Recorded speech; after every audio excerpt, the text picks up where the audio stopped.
accueille le chantier alpin de la décennie. Au Trocknersteg, situé à 2900 mètres d'altitude, les remontées mécaniques ont lancé la construction d'une télécabine tricable. Cette installation jouxte celle déjà existante du téléphérique qui permet de rejoindre la calotte du Petit Cervin à 3880 mètres. Objectif de ces travaux, augmenter la capacité de transport des voyageurs de et vers l'Italie voisine, mais surtout garantir une exploitation annuelle du domaine transfrontalier. À la station de départ, les travaux sont en cours. Ces derniers mois, nous avons également réalisé de gros travaux de bétonnage, notamment pour les socles des pylônes.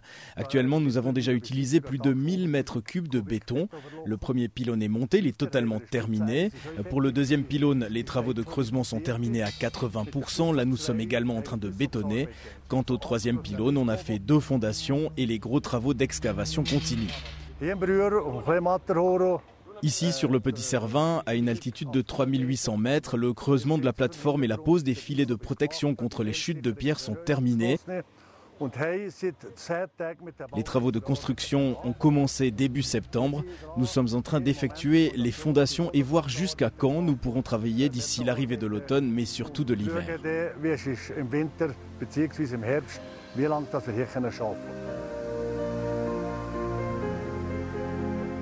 Anton Laubert et ses collaborateurs font partie de la famille des pionniers, la même que celle qui a osé imaginer, mais surtout réaliser, le premier projet à la fin des années 70. À quelques mètres des travaux actuels, la construction du premier téléphérique du Petit Cervin va emmener ses passagers à portée de main des 4000 environnants.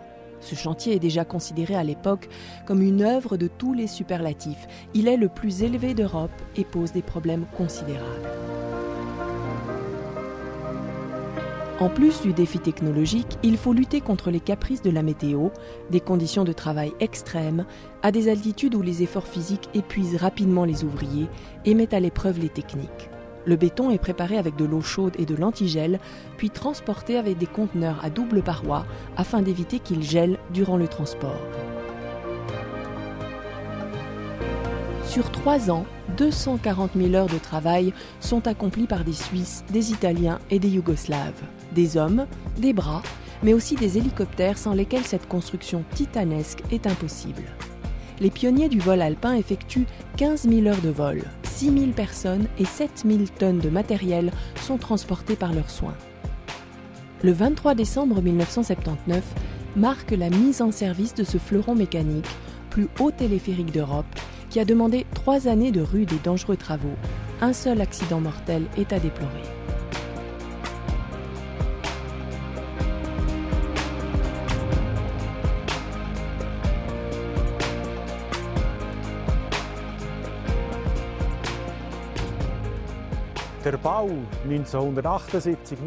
En 1978, on peut clairement affirmer que sur ce genre de projet, on avait affaire à des pionniers. À l'époque, les conditions de travail étaient complètement différentes. La gestion logistique du chantier et les techniques utilisées n'ont rien à voir avec les standards actuels. Tout était nettement plus compliqué, plus dur à réaliser. Ce qui est extraordinaire, c'est que la technique développée à l'époque, au cœur de la montagne, dans ces conditions extrêmes, a permis de construire des installations encore très sûres et très fiables aujourd'hui.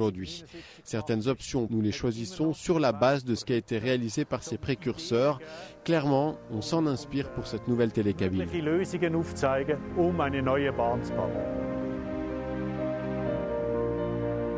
Retour en 2016 avec un accès au Petit Cervin qui sera dédoublé.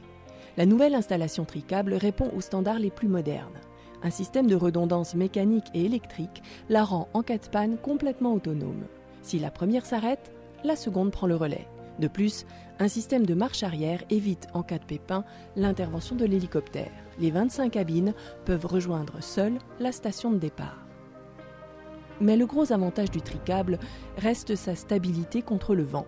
Les exploitants peuvent le maintenir en fonction malgré des vents très forts. Le système tricable possède un standard technique actuellement très élevé. L'installation est capable d'affronter des vents à 100 km/h. Sa fiabilité lui confère une exploitation en flux continu. Sa stabilité est extraordinaire.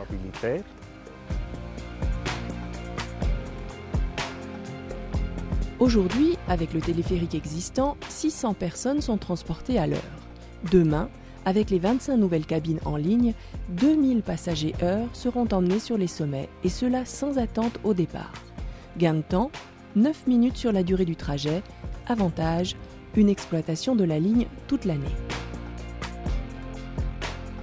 Au cœur des Alpes, ce chantier tutoie les extrêmes.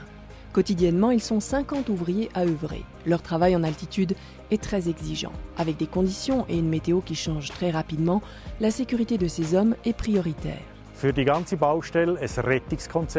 Pour pallier à d'éventuels incidents, nous avons mis sur pied un concept de sauvetage.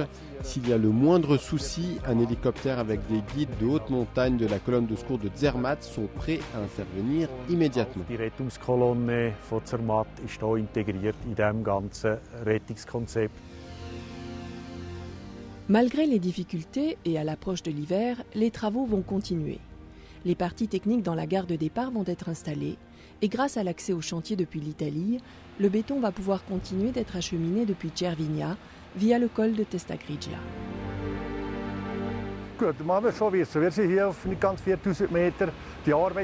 On travaille presque à 4000 mètres. Ceux qui connaissent les travaux de génie civil savent que c'est un vrai travail de forçat. On compte sur le rendement des ouvriers à 60-70% de leur capacité, pas plus. Et l'autre problème, c'est la logistique. C'est de viabiliser le chantier. C'est un vrai défi, mais nous sommes bien organisés et tout marche bien. Aber wir haben es jetzt gut organisiert und läuft tiptop.